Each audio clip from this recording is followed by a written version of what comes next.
noite a todos. Sejam todos muito bem-vindos à nossa casa. É um prazer ver a casa cheia, lotada, tão bonita assim, essa energia. Então, muito obrigado a todos por estarem aqui. Muito obrigado também à presença dos nossos irmãos que estão nos acompanhando ao vivo pelo Facebook e os nossos irmãos que vão nos acompanhar posteriormente no nosso canal do Consolador. O nosso querido irmão Ney edita os vídeos, as palestras e depois publica lá, para que a gente possa assistir sempre que precisarmos. Então, reforçando novamente, quem ainda não é inscrito no nosso canal, o canal do Consolador Prometido, se inscreva, que nos ajuda a divulgar a doutrina espírita. Então, sintam-se todos muito acolhidos na nossa casa. Para iniciarmos o trabalho de hoje, eu gostaria de ler uma mensagem do livro Pai, Perdoa-lhes, de Carlos Bacelli, pelo irmão José. Inclusive Deus, controla a tua ansiedade. Não corras, caminha. Procura fazer uma coisa de cada vez. Não te aflijas pelo dia de amanhã, que para ti o relógio não seja uma obsessão. Tens a eternidade pela frente.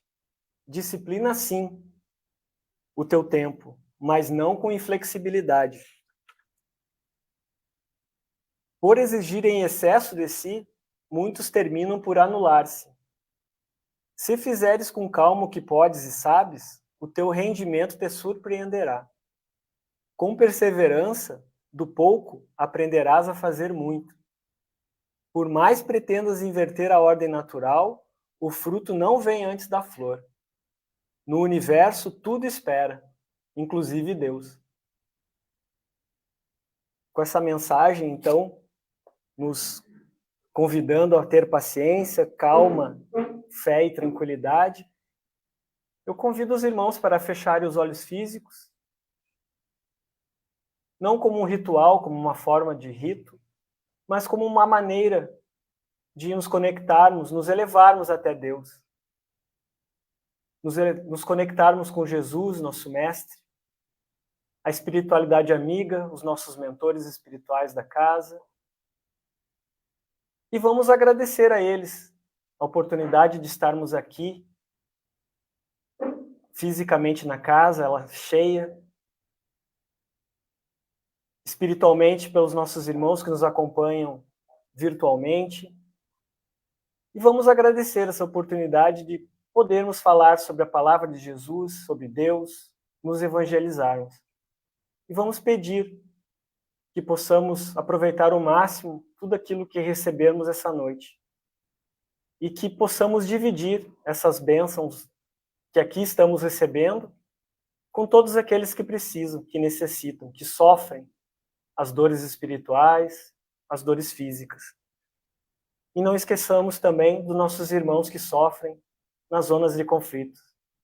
Que possamos endereçar paz e amor a todos eles. E que um dia a paz e o entendimento entre os irmãos seja o que reine no nosso orbe. E assim, agradecidos que estamos, iniciamos o trabalho dessa noite. Que assim seja. Então, de imediato, já gostaria de convidar o nosso querido irmão André, que vai nos falar hoje a palestra doutrinária. O André, que é trabalhador da nossa casa, é um querido colega, um querido orientador, professor, amigo, sempre disposto a ajudar a todos que precisam, trabalha muito. Então, é muito bom ouvir a sua palestra hoje, André. Então, já contigo, já. Boa noite a todos. Agradeço a presença de todos que estão aqui presentes. Agradeço também quem nos está assistindo no Facebook. Nosso boa noite, nosso abraço fraterno. E tenho uma triste notícia. Eu não sou palestrante. Nunca fui também para palestrante.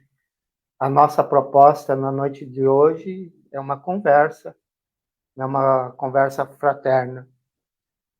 E é a respeito, sempre a gente fala, né, na doutrinária, como é comum, a gente fala sobre doutrina espírita. Hoje, talvez, a nossa linguagem seja um pouco diferente, porque os palestrantes espíritas, geralmente eles dão mais ênfase à religião do que a outros, né, assuntos relacionados à doutrina espírita. Mas nós nunca podemos esquecer que a doutrina espírita, ela é um tripé, né? Ciências, filosofia e religião. No momento que eu tirar uma dessas, né, eu tirar ciências, ou tirar a filosofia, não é mais doutrina espírita. E hoje a gente vai, claro que a gente vai falar sobre religião, mas vai dar assim, vai ser uma linguagem um pouco diferente do habitual, do que a gente está acostumado, né? Também devido à obra que a gente vai abordar. Eu acho que todo mundo já leu essa obra. Sei que essa obra, aqui quando eu frequentava a casa, a gente tinha um grupo de estudo que estudava essa obra. É psicografada por Valdo Franco, né? E o espírito é o Dr. Manuel Filomeno de Miranda. Eu particularmente gosto muito dele. Quando encarnado, ele era médico aqui no Brasil e já gostava do tema mediunidade e obsessão, né? E quando desencarnou, continuou gostando, né? Quase todas as obras dele nos falam sobre mediunidade e obsessão. Essa obra é bastante interessante, né? E a nossa proposta na noite de hoje é falar sobre, na realidade, não sobre a obra, sobre o primeiro capítulo, e do primeiro capítulo a gente vai tirar, né, algumas coisas que ele fala nesse capítulo que são bastante importantes para a doutrina espírita e que os expositores falam sobre isso, né, principalmente Divaldo, e a doutrina espírita, ela fala numa linguagem um pouco diferente do que a gente vai falar hoje. A gente vai buscar, por exemplo, a memória das células, a gente vai procurar e pesquisou nas ciências, lógico, voltada sempre para a doutrina espírita. Nesse primeiro capítulo, na página 35, né, ele tem esse parágrafo aqui, acredito que todos já conseguiram ler. Alguém tem dificuldade em ler? Não? Está tranquilo? Aí a gente vai falar sobre pensar essa partezinha, Memórias das Células. Tem na página 22, né, que ele fala o ponto de Deus e gene de Deus. O que será que o Dr. Manuel Filomeno de Miranda está falando? O que ele está nos dizendo sobre memória das células, sobre ponto de Deus, sobre gene de Deus? O que isso tem a ver com a doutrina espírita? Tem alguma coisa a ver? Por que será que o Dr. Manuel Filomeno de Miranda, né, quando encarnado, um espírita de renome, trabalhou na Federação, e agora, como desencarnado, em suas obras, ele coloca esses termos. Claro que ele coloca aqui outras, né, como célula espelhos. A gente não vai abordar isso, porque em 30, 40 minutos seria humanamente impossível, né, a gente abordar tudo isso. Antes da gente entrar no tema, nós temos que fazer, para a gente falar a mesma linguagem, fazer algumas definições. O que eu entendo por pensamento? O que é pensamento para mim? Tem uma palestra bastante interessante da Ana Jaci Guimarães, realizada dia 26 de dezembro de 2011, no Lar Frei Luiz, no Rio de Janeiro. Essa senhora já teve algumas vezes aqui em Santa Maria. Me recordo dela do marido dela, no Oscar Pitã, A filha dela, Nete Guimarães, já esteve também várias vezes aqui em Santa Maria. Além dessa palestra, recomendo Concentração, da Sueli Caldas Schubert, né, que eu não peço desculpas, eu não coloquei aqui, indicada pelo nosso irmão Jorge Luiz, né, trabalhador aqui da Casa Espírita. Muito interessante a palestra, só que a palestra da Sueli são 3 horas, né? A gente tem que ir a conta-gotas, né, para escutar. Mas muito interessante, para quem gosta do tema mediunidade, bem interessante. E aconselho essa palestra da nossa irmã. Esse conceito está bem explicado na palestra dela, e lógico que ela tirou de obras espíritas, é um conceito de André Luiz também, né? Segundo os cientistas, nós temos durante o dia em torno de 50 a 70 mil ideias por dia. Não sou eu que digo isso, são cientistas, né? Mas pensamentos são bem menos do que de 50 a 70 mil. Por quê? Porque um pensamento é quando as ideias vêm e passam, né? Um pensamento é quando eu coloco um sentimento nessa ideia, né? Eu olho para o nosso amigo Alexandre, né? E hoje ele está bem, veio aqui, que bom que ele está assim. Já coloco um sentimento na minha ideia. Posso colocar sentimentos de amor na minha ideia, né? Seria um pensamento bom. Posso colocar sentimento de raiva na minha ideia, e, lógico, que não é tão bom assim, e a gente vai ver que vai nos prejudicar. André Luiz também, em todas as suas obras, aqui tem um pensamento bastante interessante do nosso irmão, né, sobre o pensamento. E esse conceito que a nossa irmã colocou da obra de André Luiz. A sua vida será sempre o que você esteja mentalizando constantemente. Em razão disso, qualquer mudança real em seus caminhos virá unicamente da mudança de seus pensamentos, né? E achei interessante isso que a gente estava estudando hoje no grupo de estudo antes da doutrinária, né? Antes da gente entrar na memória das células, eu gostaria de colocar da nossa irmã Cândice Perti. Ela já é falecida, ela era desencarnada, peço desculpas.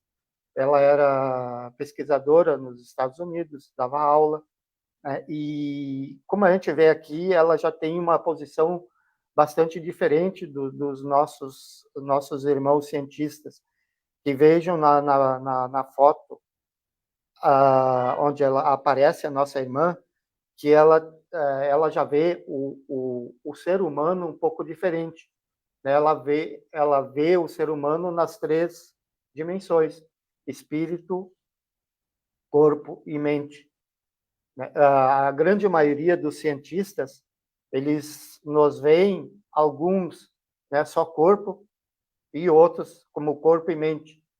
E essa nossa irmã já vê um pouco diferente, né? Ela tem uma pesquisa bastante interessante sobre moléculas da emoção. Ela nos diz que, conforme nós pensamos, agora entra o conceito de pensamento que nós vimos com a Ana Jaci Guimarães, conforme o nosso pensamento, ele esse pensamento cria alguma substância no nosso cérebro que ela chama moléculas de emoção, que vão cair na nossa corrente sanguínea e vai ser levada por todas as células do nosso corpo, né? Isso é algo diferente que nós estudamos na doutrina espírita?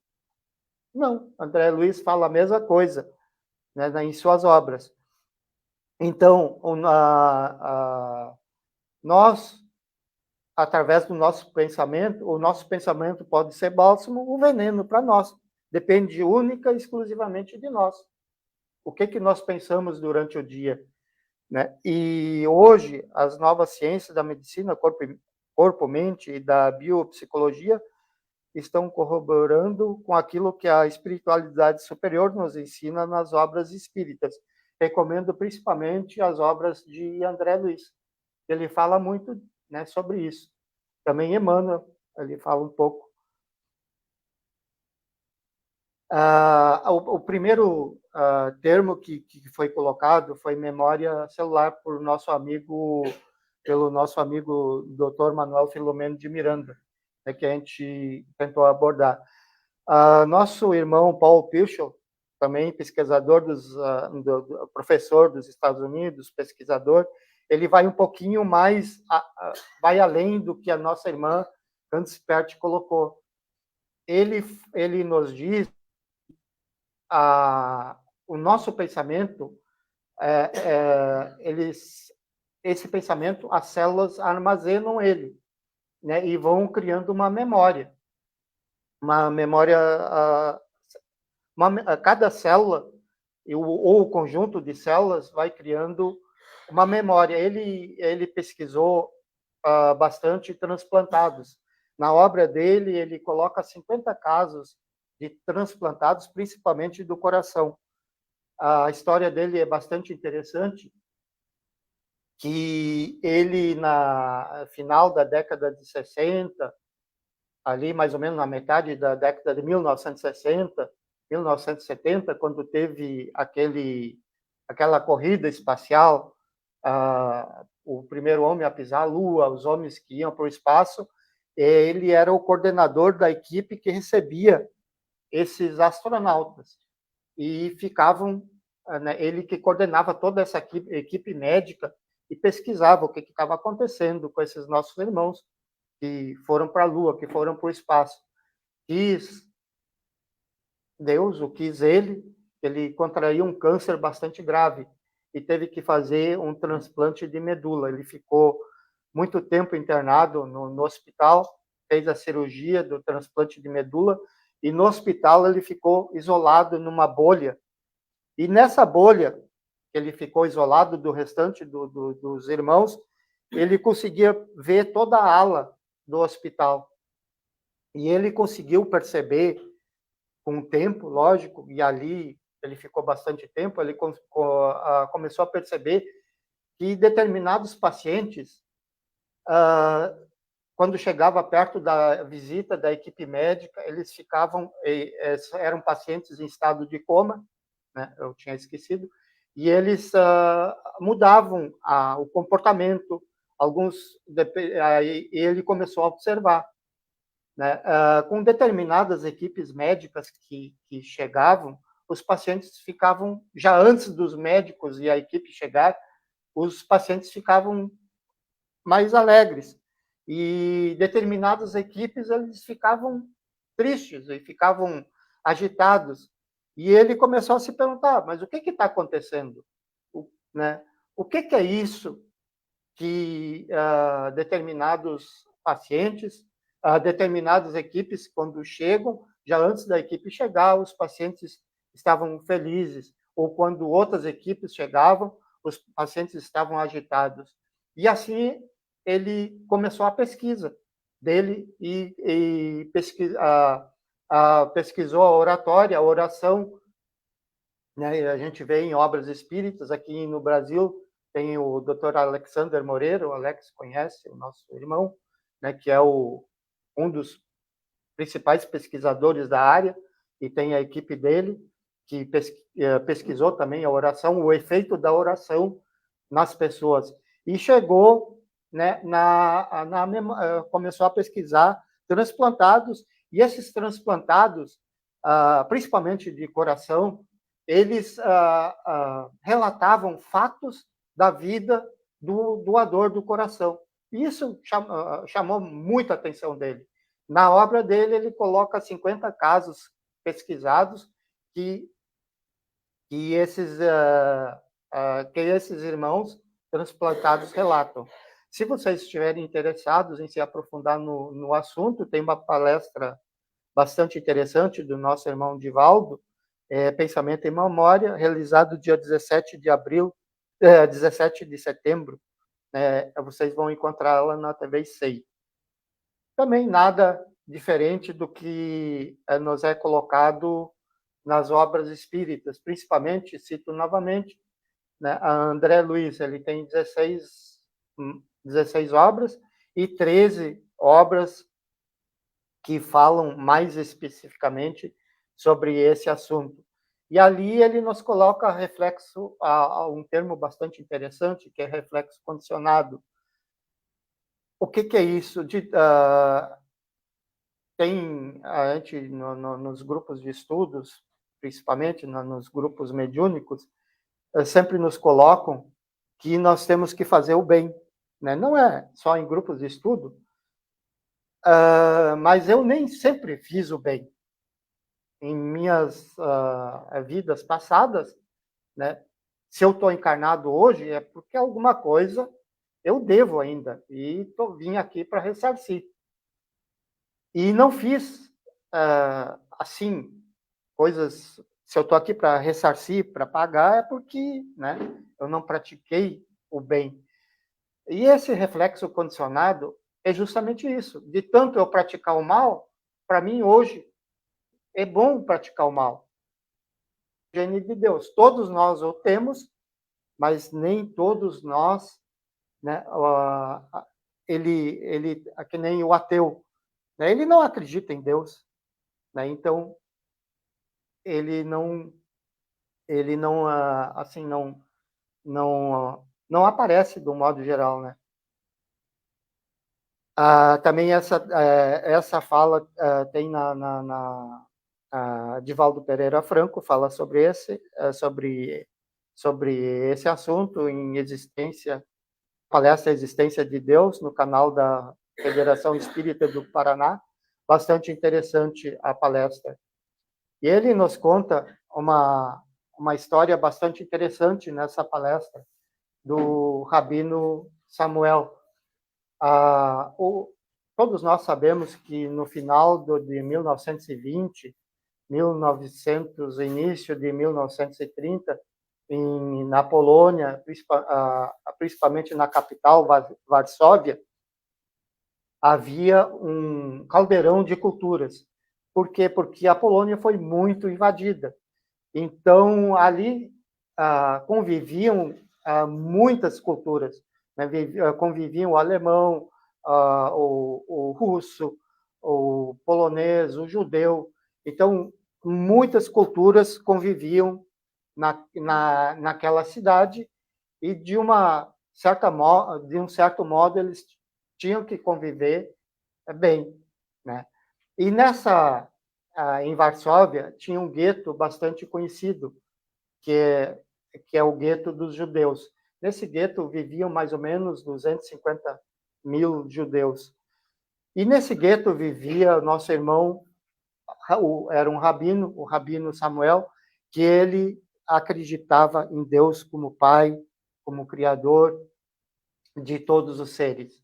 Ele acreditava isso com todo o coração, e assim tratava a todos também com essa crença que ele tinha em Deus, que Deus era Pai de todos, né? E ele, para trabalhar, ele atravessava boa parte de Varsóvia, e nesse caminho ele começou a perceber que tinha principalmente um senhor, que quando ele passava, esse senhor se virava de costas para ele. E ele ficou intrigado com isso. Diz, mas por que quando eu estou passando, esse senhor vira de costas? E como ele era, o rabino Samuel, era muito falante, bem disposto, muito alegre, e ele começou a pesquisar para saber quem que era esse senhor que se virava de costas para ele.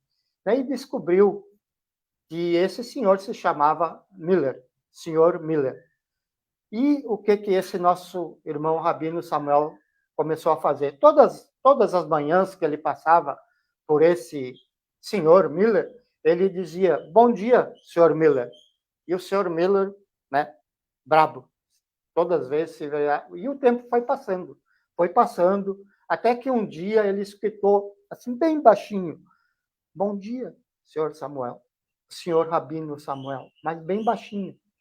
Né? E o tempo foi passando, passou meses, né? E ele foi escutando.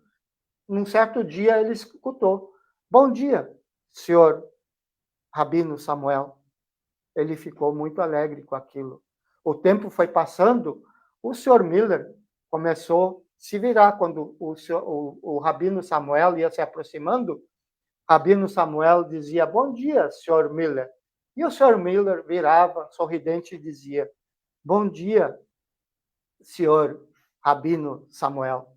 O tempo passa, a guerra começa na Europa, a Polônia é invadida, o gueto é destruído. Todos os judeus foram dali, ou saíram, foram mortos, ou foram retirados para a prisão. O Rabino Samuel também não foi diferente, ele foi preso e ficou um bom tempo preso. Certa noite, ele foi acordado, foi tirado do cárcere e foi colocado num trem superlotado, vagão cheio de pessoas, não havia como se sentar no vagão. O Rabino Samuel sabia o destino daquele trem. Ele sabia que, no momento que aquele trem parasse, ele ia acabar com a vida, e iriam acabar com a vida dele. Ele iria desencarnar. Ele sabia disso. E ele começou a rezar para que esse trem nunca parasse. Mas aconteceu que, quando amanheceu o dia, o trem parou. Tiraram ele meio à força aqui dentro do trem. Ele entrou numa fila e ele sabia que no final daquela fila seria a morte dele, ou no início daquela fila. No início daquela fila tinha um senhor que dizia à direita ou à esquerda. Rabino Samuel começou a observar que os da esquerda eram velhos, eram doentes, eram senhoras, eram crianças. E ele sabia, e ele começou a observar que aqueles ali iriam morrer, e era a grande maioria da fila que ia para aquele lado. Rabino Samuel começou a suar frio,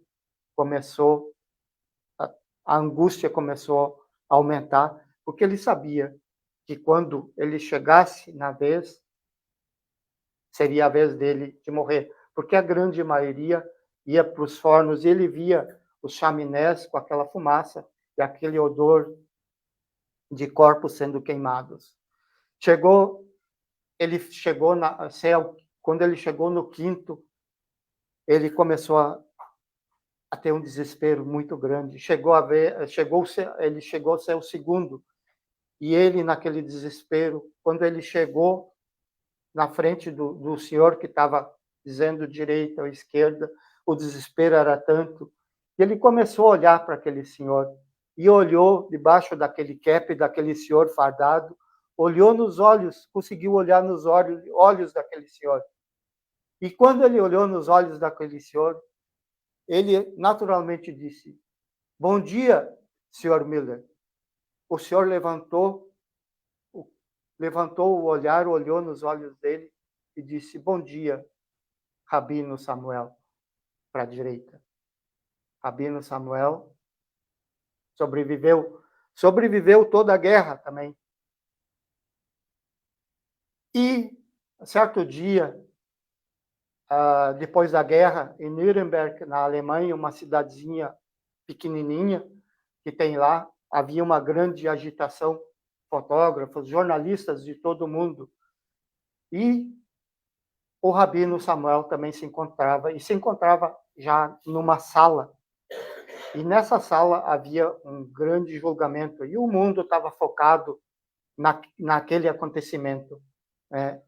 Todos os países do mundo tinham repórteres lá filmando e acompanhando aquele julgamento. 1945. Julgamento em Nuremberg. No banco dos réus está o jovem tirano, responsável por 50 mil vidas, que ele mandou para as câmaras de gás. Testemunha o Rabino Samuel. A visão nublada. Ele ali deve apontar o sicário, o genocida. O promotor apresenta peça acusatória. O réu mantém um semblante patibular. com desprezo pelo Tribunal Internacional.